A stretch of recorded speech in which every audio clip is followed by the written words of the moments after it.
Hello అండి, ఈరోజు ఈ వీడియోలో అమ్మవారికి ప్రసాదంగా నైవేద్యం చేసే చక్కెర పొంగల్ని చూపిస్తున్నానండి.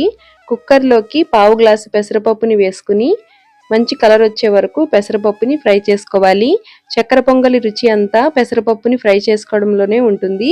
ఇప్పుడు ఇందులోకి ముప్పావు గ్లాసు బియ్యాన్ని వేసుకుని తగినంత వాటర్ వేసుకుని 1-2 సార్లు శుభ్రంగా కడగాలి. ఏ గ్లాస్ తోటి అయితే బియ్యం తీసుకున్నామో అదే గ్లాస్ తోటి 3 గ్లాసుల వాటర్ వేసుకుని కుక్కర్ మూత పెట్టుకుని ఉడికించుకోవాలి. ఈ విధంగా ఉడికిన తర్వాత కొద్దిగా మెదుపుకుంటే సరిపోతుందండి. మరీ మెత్తగా కాకుండా సగం వరకు మెదుపుకుంటే సరిపోతుంది.